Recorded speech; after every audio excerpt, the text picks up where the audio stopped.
This episode is brought to you by Utilize, the app that lets you rent anything to and from your neighbors. Rent paddleboards, trailers, bounce houses, and just about anything else.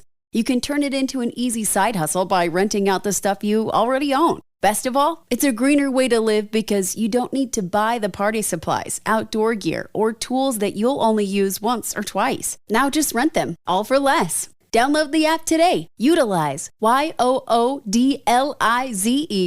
Check out great deals at Safeway. This week at Safeway, 1 pound of strawberries or 6 ounces of blueberries, raspberries, or blackberries are 3 for $12. Member price. Plus get value packs of USDA Choice Boneless Beef Tri-Tip Roast, untrimmed twin packs for $3.87 per pound with digital coupon. Limit 2 packages. And local green or red seedless grapes for the member price of $1.88 per pound. Also at Safeway, 16 ounces of Jennie-O turkey. Selected varieties are buy one, get one free. Visit Safeway.com or head in store for more deals. When the blue of the night meets the gold of the day, someone waits for me.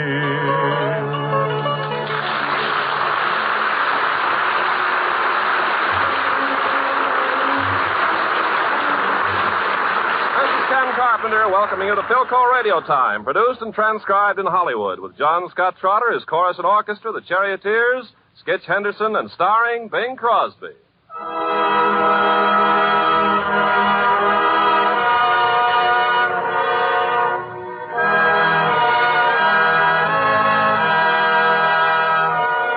As is Bing's custom at Christmas time, he opens the program with Adeste Fidelis. And as usual, he will sing it first in Latin, and then with a studio audience joining him singing it in English. Yes, Ken, I think it would be very fitting if our guests here would join in a chorus. Come all ye faithful. Bing, I think it'd be nice if the home folks, the folks listening in all over the world, would join in, too. Oh, it would indeed. Gather round, folks, wherever you may be, and help us sing this eternal hymn. Adeste Fidelis, Laeti triumphantes, venite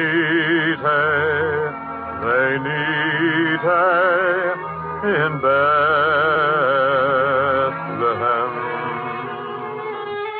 Natum videte, regem angelorum, venite adoremus, venite adoremus, venite adoremus,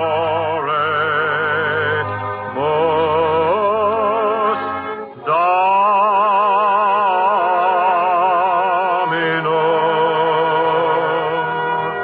And now everybody in the family key.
Thank you very much.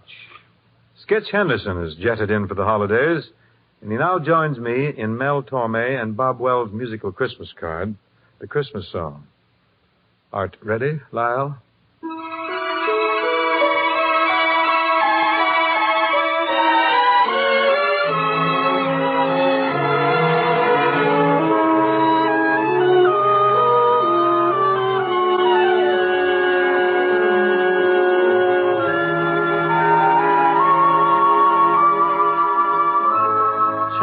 chestnuts roasting on an open fire, Jack Frost nipping at your nose,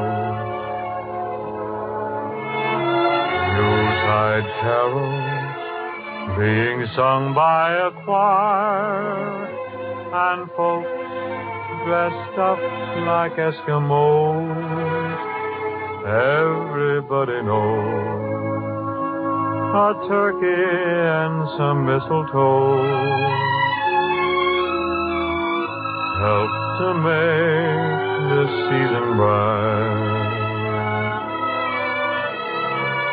Tiny tots with their eyes all aglow will find it hard to sleep tonight. They know that Santa is on his way. He's loaded lots of toys and goodies on his sleigh. And every mother's child is gonna spy to see if reindeer really know how to fly. And so I'm offering this simple phrase to kids from 1 to 92. Although it's been said many times, many ways, Merry Christmas to you.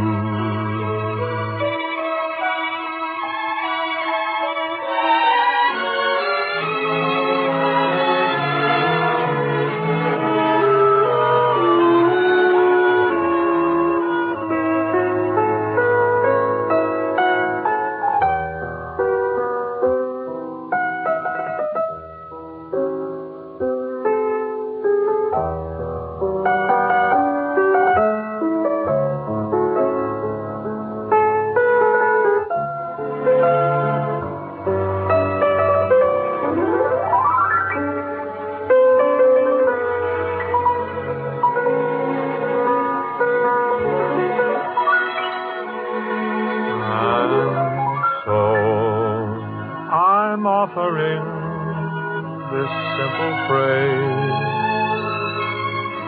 to kids from 1 to 92. Although it's been said many times, many ways,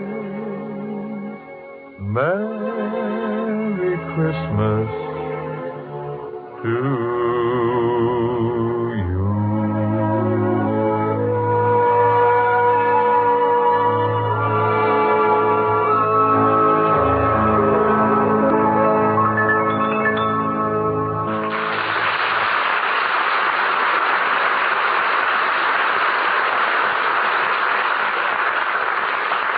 Imagine a Christmas program without jingle bells. It'd be like Christmas without mistletoe or something. We're prepared. We're not going to disappoint you because John Scott Trotter has assembled a bouncy version of this perennial favorite. Looking at my libretto here, I see there are parts for the Charioteers, the vocal group, Skitch, and, oh, yes, Crosby catches a cadenza or two. Matter of fact, I open the affair vocally. Roll 'em, John. Jingle, jingle, jingle, jingle, jingle. Jingle bells, jingle all the way.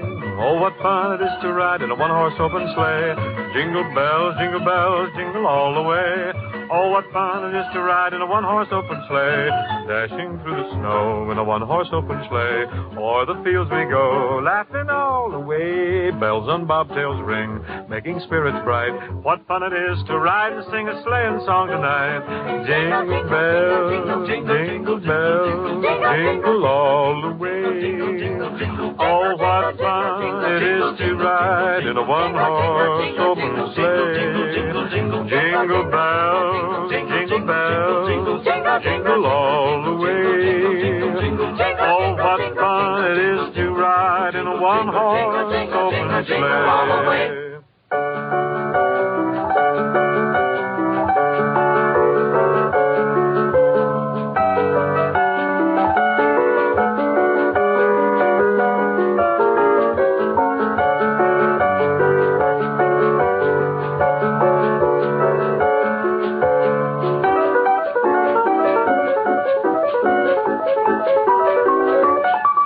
jingle,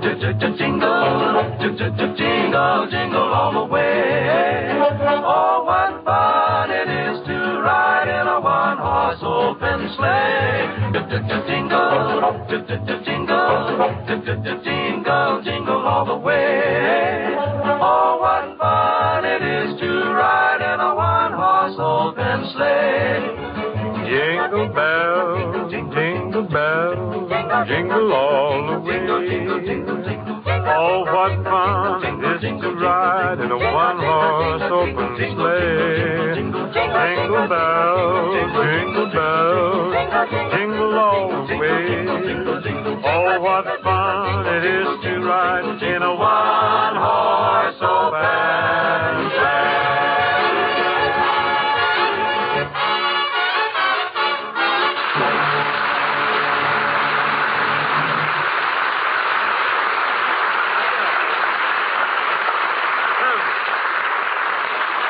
Esther, and that little number just fractured the vocal group in the Charioteers threw in 8,482 jingles and never dropped a jingle. That kind of vocal work will give you a lower plate wobble, I guess. And now, here's the Philco man with a sprig or two of vocal holly.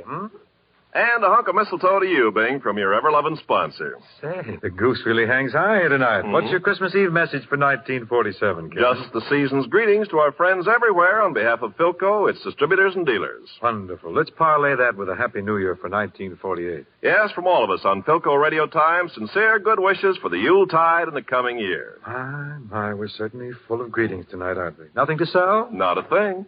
Isn't this sensational? Oh, the halcyon days are here on radio, aren't they? Jolly Noel from us all. I guess White Christmas could stand one last delivery before the season ends.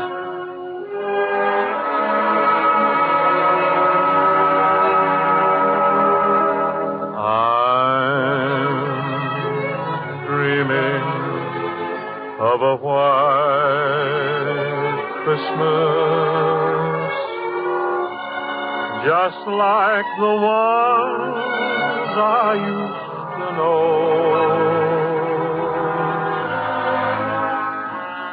where the treetops glisten and children listen to hear sleigh bells in the snow.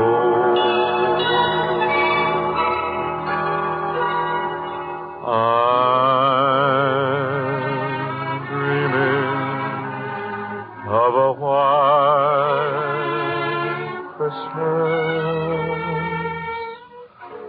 with every Christmas card I write.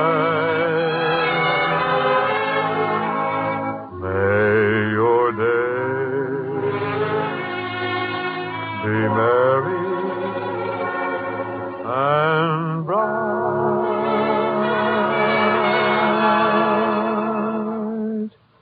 and may all your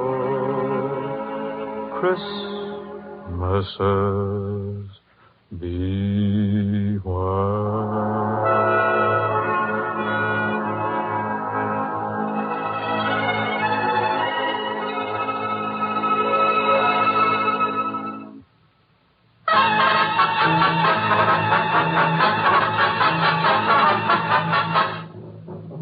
We now present Charles Tazwell's Christmas play, The Small One, a story for those who like Christmas and small donkeys.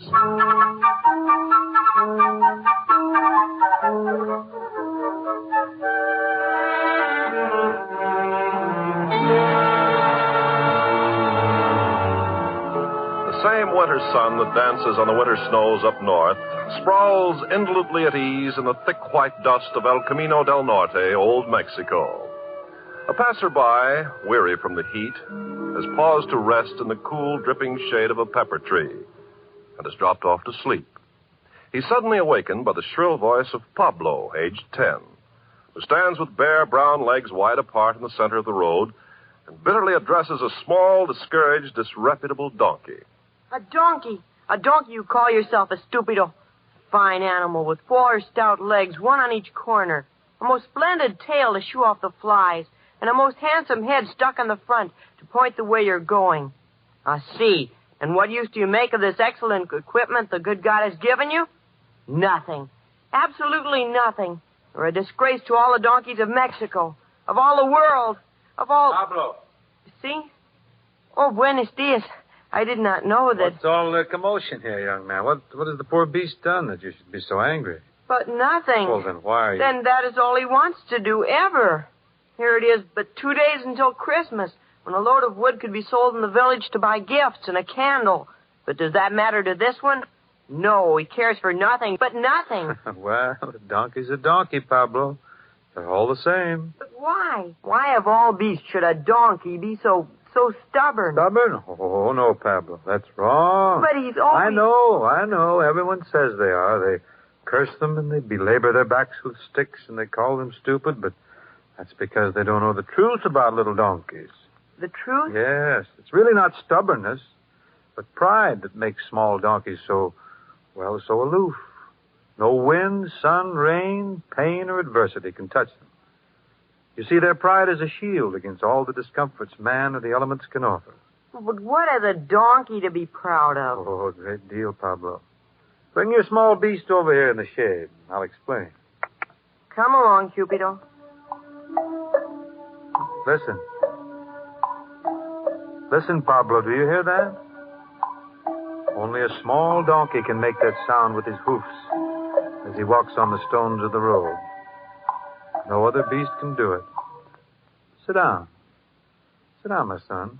Si, senor. Now, as I was saying, people are all wrong about small donkeys.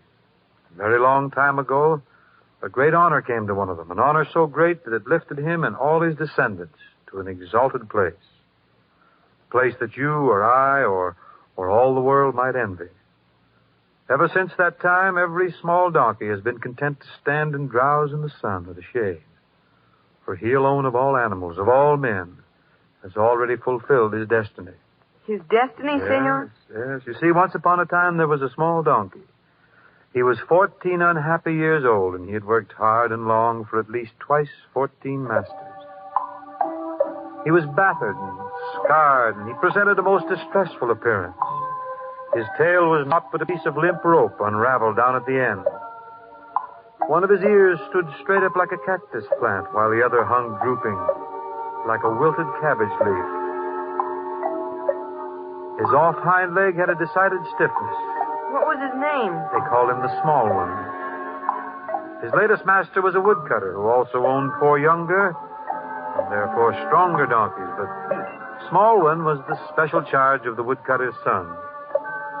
It was the boy who saw to it that Small One always had dry straw for his bed, and that the load of wood to be carried to the town was not too heavy for Small One's aging back. One day the woodcutter called his son to him. He said, Son, Yes, Father. I have a task for you to do in the town, son. A load of wood? No. I wish you to take this donkey, the one you call the Small One, to a shop just inside the town gates. I have already spoken to the owner. He'll give you a piece of silver in exchange for the beast. You mean... Oh, you don't mean you're going to sell Small One? He can no longer do his share of the work. Even when carrying half the load the other donkeys carry, his worn-out legs tremble and his sides work like a bellows. But he'll be strong as the others soon. Well, you wait and see. Give him a few weeks. Enough. An old donkey is of little use. One day he might drop dead on us up in the hills, a total loss. Better to take a piece of silver and say good riddance to the beast. You will start at once. You hear? Yes. Yes, Father. The shop you will take him to is the second one on the left as you pass through the gates in town. The second? But that's the tanner's. And what of that? The Small One's hide is old, but it will make good leather. But he's been faithful. He's worked hard. He's done his best. And you can't sell him to the tanners to be killed. Come now.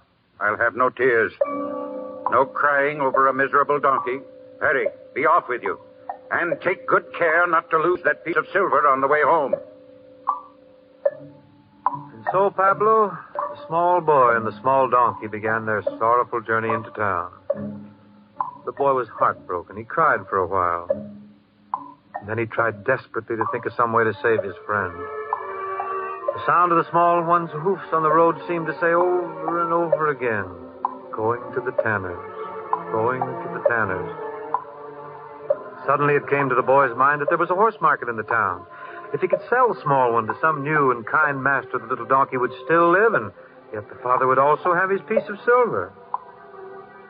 Well, it was early afternoon when the boy and the Small One passed through the town gates and down the narrow, twisted streets to the marketplace.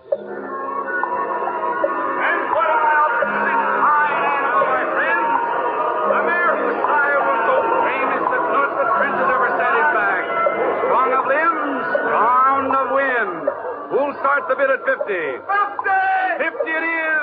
Who'll make it 51? Come, my friends. Are you going to let such an animal go for so paltry a sum? Please, sir, would you like to buy a fine donkey? What? What'd you say, boy? This small donkey, he's for sale. Strong and willing. The price is very cheap, but one piece... No, I don't want to buy a donkey. Be off with you. 60 is the bid. That's more like it. Do I hear 62? Will someone say 62? Come, my friend. You'll never again get such a fine horse for so little cash. Look at the proud head. See the flowing mane. Excuse me, please. This small donkey's for sale. Would you What like is it you want, boy? This fine animal, he can be bought for only one piece of silver. Isn't that a great saving? They're bidding 60 for the horse, and I know he can't do half the work a small one. Look, he's very... Go away. Don't bother me. But he's... Go away, or I'll take a stick to book you back. And now, my friend, 83! 83 is the bid. Do I hear more? No! 83 once! 83 twice! Sold for 83 pieces of silver! You've made a fine bargain, my friend. Now, who has the next animal for sale? Step up! Please, sir, would you try to sell this small donkey? Go away, boy. Oh, but he's a very valuable animal. He's not nearly as old as he looks. It's just because he's worked so hard. And the other one that doesn't stand up straight as a donkey should. Well, that was the fault of a careless master, not his own. He eats very little, and he's terribly strong. This is a horse market, boy. We've no time to waste on donkeys. But a small donkey would take such a small time. All right, my boy. If you insist. My friend! A great bargain I have to offer you. The proud owner terms it a donkey, but it appears to me to be an animated pile of shaking bones. It's not. You can see how the moths have been at the hide. And the tail, is it a tail? Or is it the stub of a broom, worn out from sweeping the courtyard? A true museum piece, my friends, moldy with age and loose in the joints. He is not. But it is not seemly to laugh, my friends, because the owner assures me that this animal is fine enough to share a stall with the king's horses. Stop! You shan't make fun of him. Maybe he's not as handsome as your animals, but he's better. He's a lot better. Small One deserves to be in a king's stable. All right, boy. Take your donkey and move along. We've got business to attend to. Hurry up, off with you. Now that we've had our fun and disposed of the king's donkey, my friends, I want to call your attention to these two fine Arabs. And so the boy and the little beast left the marketplace, Pablo. The hours were slipping swiftly by, and the boy knew he must start soon for home, and that he must have the piece of silver to give to his father. He tried stopping people on the street. He inquired from door to door, but no one wanted to buy a small, tired donkey. The sun was sinking fast, and he came at last back to the town gates, and he stood before the tanner's door. The boy's face was tear-streaked. The small one's head drooped so low that his limp ear almost touched the ground. The boy said goodbye to his small friend, and he asked forgiveness for what he had to do, and there was understanding in the little donkey's eyes. And then, just as the boy was lifting the latch of the tanner's door, a voice spoke to him. My son, Yes, sir. I have a great favor to ask. Are you the owner of that small donkey?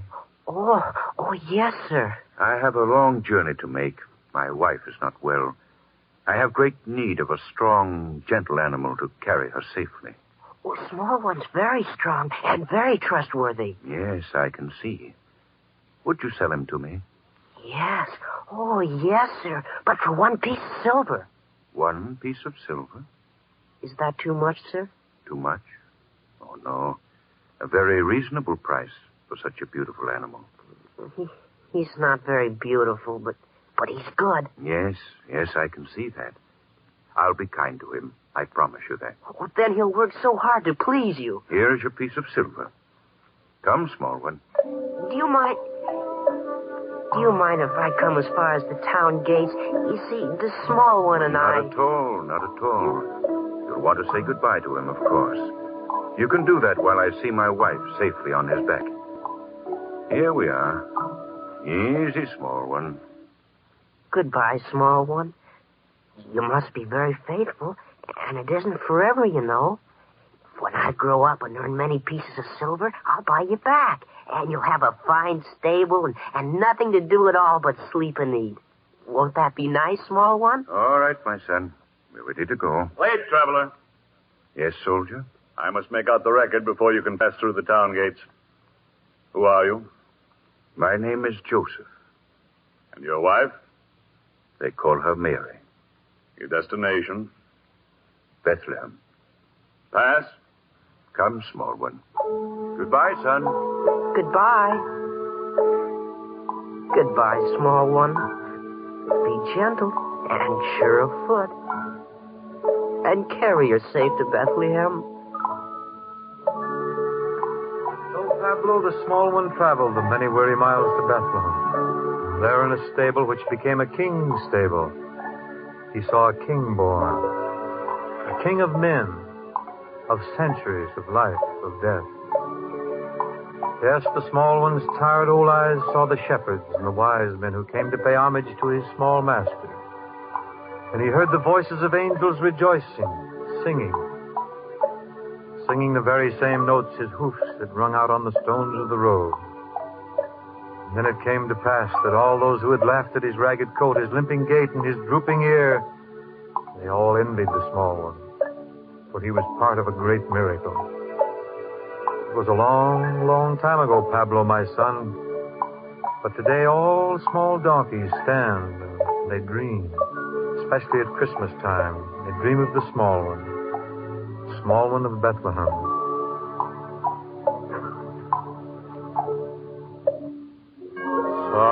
Silent night, holy night, all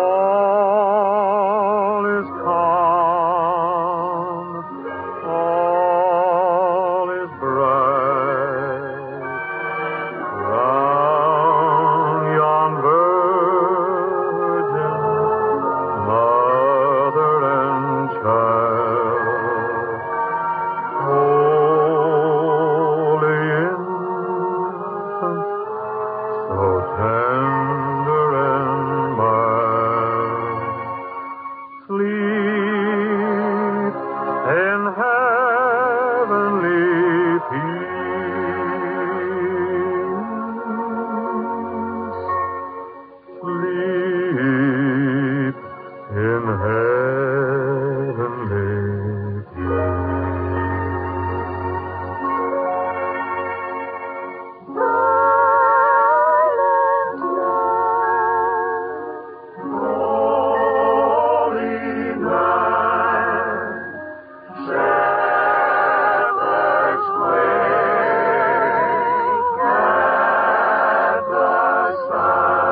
program is produced and transcribed in Hollywood.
Hey guys, it is Ryan. I'm not sure if you know this about me, but I'm a bit of a fun fanatic when I can. I like to work, but I like fun too. It's a thing. And now the truth is out there. I can tell you about my favorite place to have fun. Chumba Casino. They have hundreds of social casino style games to choose from with new games released each week. You can play for free anytime, anywhere. And each day brings a new chance to collect daily bonuses. So join me in the fun. Sign up now at ChumbaCasino.com. No purchase necessary. VGW. Void where prohibited by law. See terms and conditions. 18+. Hello, it is Ryan, and I was on a flight the other day playing one of my favorite social spin slot games on ChumbaCasino.com. I looked over at the person sitting next to me, and you know what they were doing? They were also playing Chumba Casino. Coincidence? I think not. Everybody's loving having fun with it. Chumba Casino is home to hundreds of casino-style games that you can play for free anytime, anywhere, even at 30,000 feet. So sign up now at ChumbaCasino.com to claim your free welcome bonus. That's ChumbaCasino.com and live the Chumba life. No purchase necessary. VGW. Void where prohibited by law. See terms and conditions. 18+.